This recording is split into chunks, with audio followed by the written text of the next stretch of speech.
1 Coríntios, no capítulo 2, quando o apóstolo Paulo aborda a questão da cultura, nós vemos que ele está falando isso dentro de um contexto muito interessante. Paulo tinha passado por uma experiência marcante, negativa, quando ele foi a Atenas e ali ele prega um sermão, nós poderíamos dizer que era impecável.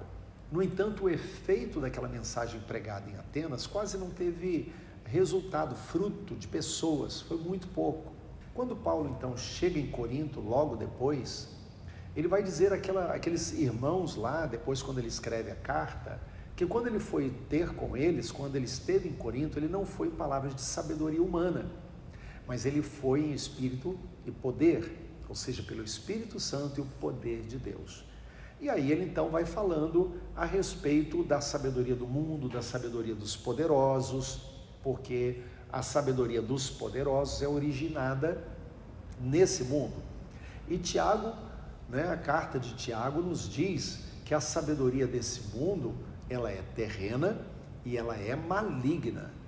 Então, Paulo diz, nós não podemos confiar nessa sabedoria. Por quê? Porque o cristão, ele precisa ter a sua mente renovada. Ele vai falar isso lá em Romanos capítulo 12, a mente transformada pela palavra, para que as coisas espirituais sejam discernidas espiritualmente, não segundo o padrão e o raciocínio do mundo. A mente que é saturada com a cultura do mundo, ela não consegue discernir as coisas espirituais. Paulo vai falando isso no final do capítulo 2, porque as coisas espirituais só se discernem espiritualmente. O homem natural não consegue fazer isso, porque a sua mente é do mundo. Então o que nós podemos concluir é que a cultura do mundo é uma cultura contaminada pelo pecado. A sabedoria humana é contaminada pela queda. E todo o sistema produzido pelo ser humano sobre a terra está contaminado. Quando a gente pensa nisso, e aí eu quero que você acompanhe comigo uma análise para a gente entender essa questão cultural, como a Bíblia ela se refere ao mundo, não é? A Bíblia, por exemplo, se refere ao mundo como cosmos, ou seja, a criação.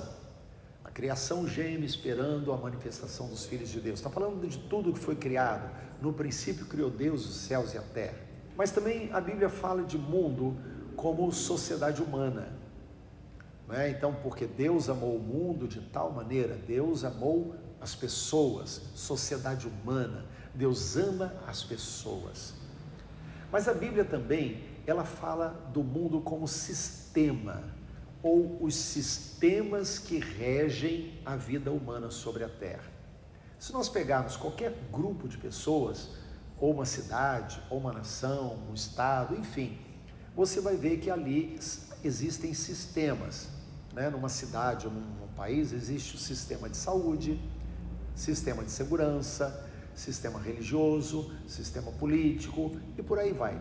Então são esses sistemas que na verdade vão reger a vida das pessoas e formatar a cultura de uma geração. Então, quando nós olhamos para esse aspecto bíblico, nós precisamos lembrar que Deus, ele trata com os sistemas também, e a Bíblia fala sobre isso. Deus trata com a criação como criador, Deus trata com a humanidade como redentor, mas Deus trata com os sistemas como juiz. Então, nesse sentido, nós não podemos esquecer que os sistemas estão malignizados e que há uma mente, há uma mentalidade por trás dos sistemas do mundo. Por exemplo, lá em João 12:31, Jesus fala assim: chegou o momento de ser julgado esse mundo e o seu príncipe será expulso.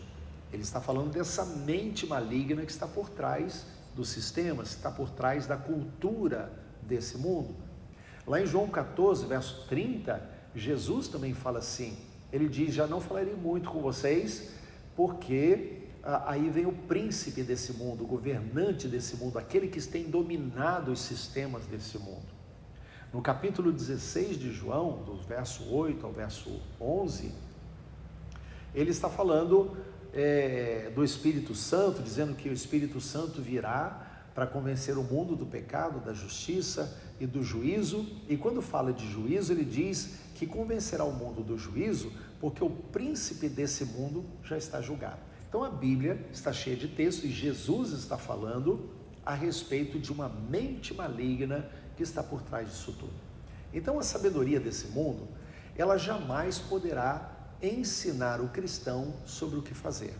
Por exemplo, quando muitas vezes nós nos sentamos para assistir um filme em família, você já parou para observar que existem classificações nos filmes? Esse filme, ele é recomendado para tal faixa etária. Em tal horário não pode passar filmes que são classificados para outra faixa etária. Quem é que classifica isso? Não são cristãos. Não é uma mente cristã dominada pelo Espírito Santo, mas são mentes que ainda estão no mundo, dominadas pela cultura do mundo, que tem essa mente maligna por trás. O conteúdo dos livros que nós lemos, nós precisamos saber que quem está por trás não é simplesmente o autor. Quem é o autor? O que ele escreve? Sob que influência? Músicas, então, nem se fala, quando nós sabemos que a música, na verdade, foi criada por Deus para o louvor da sua glória, e no céu já existia antes de todas as coisas serem criadas na terra. Então, Deus criou a adoração. E quem é que estava lá como sendo o transportador da adoração? Lúcifer, aquele querubim que ia ao trono da glória de Deus levar a adoração da criação. Ele sabe o que é adorar. Por isso, produzir músicas é a especialidade dele. Então, quando nós pegamos músicas produzidas pelo mundo, nós não podemos ter a inocência de imaginar que essa música não tem influência maligna. Há mentes malignas por trás. Por mais que o autor da música seja uma pessoa simples, seja uma pessoa sem malícia, mas se ele não é um cristão cheio do Espírito Santo, produzirá segundo o critério da cultura desse mundo. Então, não podemos esquecer desses princípios. Aliás, aqui vai uma palavra para os pais. E eu quero dizer a vocês, pais, vigiem com lupa o que os seus filhos estão recebendo na escola. Acompanhem de perto o que estão ensinando para os seus filhos. Não confiem. Você tem o direito de desconfiar do que estão dando para os seus filhos. Você só pode confiar naquilo que você está dando. Não confie naquilo que as escolas estão dando para os nossos filhos. Escola, ela deve ensinar e formar, mas são os pais que educam. Então a educação vem de casa, vem do pai, vem da mãe, vem da família.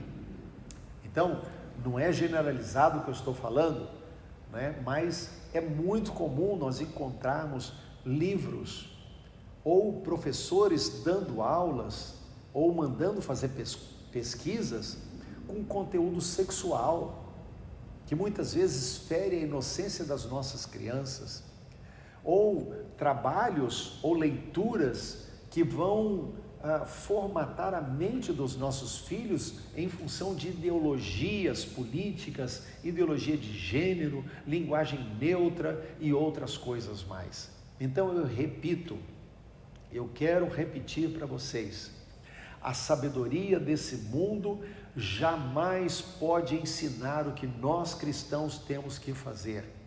Quem nos ensina é a palavra de Deus, a Escritura Sagrada, é o Espírito Santo de Deus.